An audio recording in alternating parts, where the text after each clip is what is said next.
مجید سے معلوم ہوتا ہے کہ یہ الساعہ ہے، وہ گھڑی جس دن کے یہاں قیامت برپا ہوگی، زلزلہ آئے گا، شدید ترین حالات آئیں گے، فوری طور پر تمام انسان مر نہیں جائیں گے۔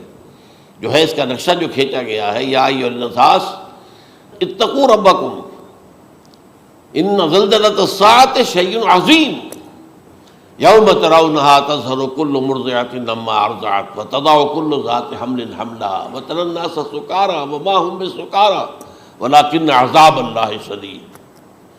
اے لوگوں ڈرو، اللہ کا تقوی اختیار کرو، اس لیے کہ قیامت کا زلزلہ بہت سخت شے ہے، بہت بھاری شے ہے۔ ان زلزلۃ الساعۃ شیء عظیم، جب پہاڑ چل رہے ہوں گے اور جو ہے انسان جو ہیں گے وہ جس طرح پروانے ہوتے ہیں، پتنگے ہوتے ہیں، ایسے اڑ رہے ہوں گے انسان، اور اس میں یہ بھی حال ہوگا کہ لوگ جو ہے ہر جو دودھ پلانے والی ہے وہ اپنے بچے کو بھول جائے گی۔ ظاہر بات ہے کہ اپنی پڑی ہوئی ہے مصیبت، حالانکہ سب سے زیادہ محبوب ترین شے دنیا میں اس سے اونچی محبت نہیں ہو سکتی جو ماں کو اپنے دودھ پیتے بچے سے ہوتی ہے، انہیں بھول جائے۔ تذہل کل مرضعۃ عما ارضعت، اور تمہیں ایسا محسوس ہوگا کہ لوگ کسی نشے کی کیفیت میں ہیں، یعنی وہ بدحواش ہیں، بدحواس ہو گئے، لیکن یہ کہ وما هم بسکارى، اور وہ مدہوش نہیں ہوں گے، ولکن عذاب اللہ شدید۔ تو یہ ہے زلزلۃ الساعہ، وہ ایک خاص وقت جو ہے، ایک خاص گھڑی جس میں کہ یہ ہونا ہے۔ اس کے علاوہ قرآن مجید میں القارعہ، القارعہ والقارعہ وما ادراک ما القارعہ یوم یکون الناس کالفراش المبثوث وتکون الجبال کالعہن المنفوش۔ اب یہ کیا ہے؟ یہ نقشہ ہے قیامت، یہ الساعہ، القارعہ الساعہ۔ اسی کے ساتھ قرآن میں آتا ہے الواقعہ، اذا وقعت الواقعۃ لیس لوقعتها کاذبہ، تو یہ خافضۃ رافضہ، یہ الفاظ سورہ واقعہ میں ہے۔ اسی طریقے سے اور جو ہے الحاقہ، ما الحاقہ وما ادراک ما الحاقہ، یہ تمام جو الفاظ قرآن مجید میں آئے ہیں یہ آئے ہیں الساعہ کے لیے، قیامت کے لیے نہیں۔ قیامت میں بعد میں بتاؤں گا آپ کو۔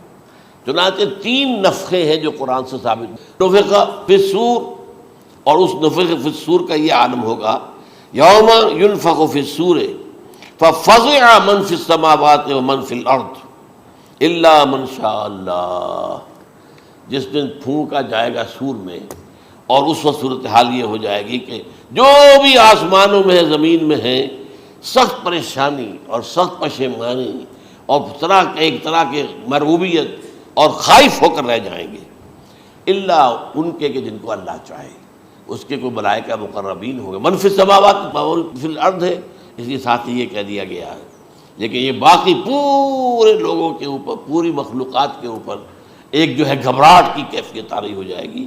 تو یہ ہے پہلا فضا۔ دوسرا فضا کیا ہے؟ فضا صعق، صعق کہتے ہیں آدمی کا بے ہوش ہو جانا۔ یہ دوسری مرتبہ جب سور پھونکا جائے گا، وَنُفِخَ فِي الصُّورِ فَصَعِقَ مَن فِي السَّمَاوَاتِ وَمَن فِي الْأَرْضِ إِلَّا مَا شَاءَ اللَّهُ، یہ ہے کہ اس کے بعد وہ سب کے اوپر موت طاری ہو جائے گی۔ یہ دوسرے سور پھونکے جانے کے بعد ہے۔ پھر ثُمَّ نُفِخَ فِيهِ أُخْرَى، پھر ایک مرتبہ اور پھونک ماری جائے گی، یہ تیسرا ہو رہا ہے۔ فَإِذَا هُمْ قِيَامٌ يَنظُرُونَ، تو اچانک سب کے سب کھڑے ہوں گے اللہ کی طرف دیکھتے ہوئے۔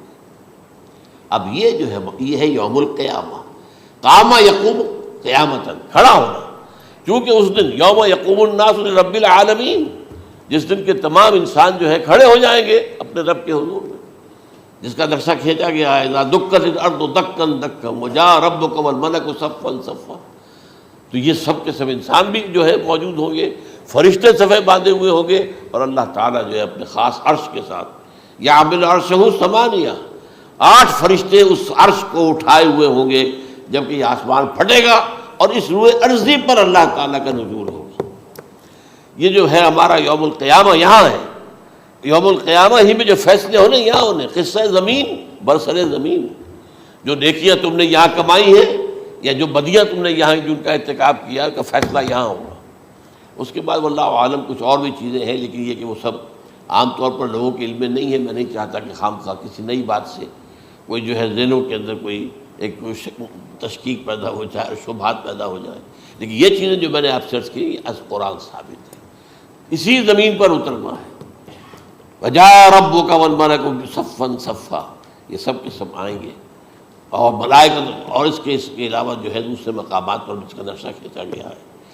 سورۃ الحاقہ کے اندر ہے اللہ کا عرش جو ہے 8 فرشتے اٹھائے ہوئے نیچے اتریں گے. تو یہ تمام چیزیں قرآن مجید میں مذکور ہیں، اور یوم القیامہ یہی ہوگا. لیکن وہ ہے یوم القیامہ، ہم قیامت کہتے ہیں اس کو جس کو قرآن کہتا ہے الساعہ، الزلزلہ، الحاقہ، القارعہ، الواقعہ. یہ ہے در حقیقت جو پہلا معاملہ ہے کہ اس کے اندر جو ہے فضا ہو جائے. اب دیکھیے جو علامات قیامت احادیث میں آئی ہیں وہ میں آج آپ کو سنا رہا ہوں. ان کو 2 حصوں میں تقسیم کیا جاتا ہے، علامات صغریٰ، علامات کبریٰ. چھوٹی نشانیاں جو درجہ بدرجہ درجہ بدرجہ درجہ بدرجہ حاضر سامنے آئیں گے. ایک ہے بالکل قیامت سے متصل قبل بڑے جو خرق عادت واقعات ہوں گے وہ آئیں گے. اچھا، پہلی چیز کے سلسلے میں حضرت انس رضی اللہ تعالیٰ عنہ سے یہ مروی ہے، اور یہ حدیث متفق علیہ ہے. پہلی علامت حضور نے بیان کی قیامت کی علامات میں سے. اب میں لفظ قیامت اسی معنی میں بول رہا ہوں جس میں کہ ہم عام طور پر بولتے ہیں. آپ نے فرمایا علم اٹھا لیا جائے گا، جہالت کا دورہ ہوگا. اب یہ کون سا علم اٹھایا جائے گا؟ سائنس کا علم نہیں، دین کا علم. آج تو ساری قدر و قیمت جو ہے جس کے لیے دوڑتے ہیں لوگ، لاکھوں روپے کی فیسیں دے کر MBA ہو رہے ہیں، یہ جو ہے اکاؤنٹنسی کا پاس کر رہے ہیں، یہ CA کر لیا ہے، یہ کوئی اور جو ہے فزکس میں، کہیں کیمسٹری میں ڈاکٹریٹ کر لی ہے، ڈاکٹر بن گئے تو کیا ہی کہہ رہے ہیں. اس لیے کہ بڑی چیز جو پاکستان سے ایکسپورٹ ہوتی ہے وہ ڈاکٹر ہیں. جو اتنے بڑے پیمانے پر جو کالج کھلے ہوئے، 3 لاکھ روپے ایک سال کی فیس، 5 لاکھ روپے ایک سال کی فیس. یہ کیوں لیتے ہیں اور کیوں لوگ دیتے ہیں؟ کہ موقع مل جاتا ہے MBBS کر کے. امریکہ کے اندر بھی ڈیمانڈ ہے، ان کے ہاں ڈاکٹر جو ہیں جتنے ہونے چاہیے نہیں ہے، لہذا اور بھی بہت سی جگہوں پر ڈیمانڈ ہے. تو جس چیز کی مارکیٹ میں ڈیمانڈ ہے وہ علم ہے. آج علم کمپیوٹر کا علم ہے یہ. حالانکہ ان میں سے کسی کے اوپر لفظ علم کا اطلاق میرے نزدیک غلط ہے، جہالت ہے.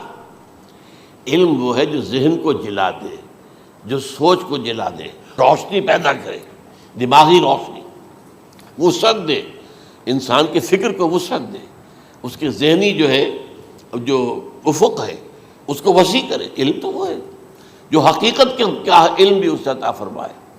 قرآن ہے، حدیث ہے، باقی اور چیزیں جو اس سلسلے میں آ سکتی ہیں وہ ہے کہ جو قرآن اور حدیث کی سمجھنے میں مومن ہوں اور زیادہ جو ہے اس کے تک فہم کو آسان کر دیں. لیکن یہ کہ فرمایا علم اٹھا لیا جائے گا، جہالت کو فروغ ہوگا. ظاہر بات ہے ایک ہی بات ہوئی ہے. دوسرے نمبر پہ یہ ہے کہ جہالت کو فروغ ہوگا. نمبر 3 زنا کثرت سے ہوگا. نمبر 4 شراب نوشی عام ہو جائے گی. نمبر 5 عورتوں کی تعداد بہت زیادہ ہو جائے گی، مردوں کی تعداد کم ہو جائے گی. یہاں تک کہ 50 عورتوں کا خیر خبر کرنے والا، کوئی نگرانی کرنے والا، وہ ایک مرد. اچھا، یہ تو ہے ایک حدیث جو میں نے آپ کو بیان کر دی، متفق علیہ. یہ بخاری اور مسلم دونوں میں ہے. دوسری حدیث بخاری کی ہے، اس کو حضرت ابو ہریرہ رضی اللہ تعالیٰ عنہ نے روایت فرمایا ہے. قیامت آئے گی جب امانت ضائع ہو جائے گی.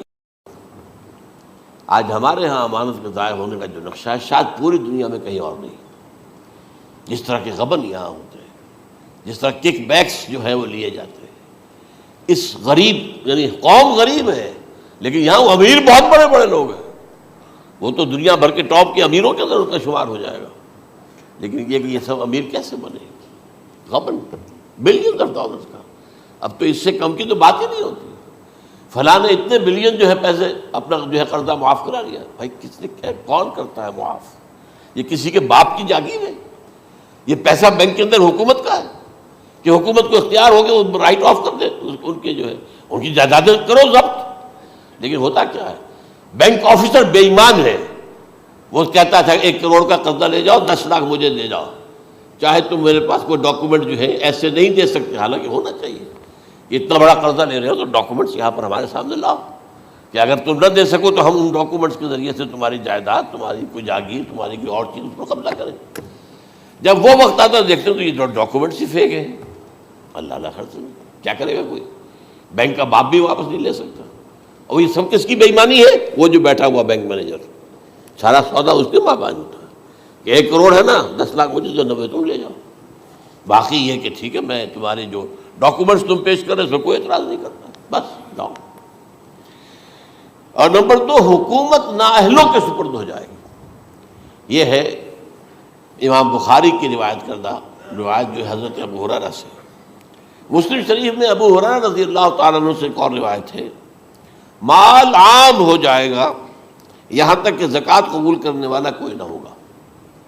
یہ بات وہ ہے جو آج سعودی عرب اور UAE کے اندر آپ کثرت سے دیکھ سکتے ہیں. دولت جو ہے وہ ریل پیل.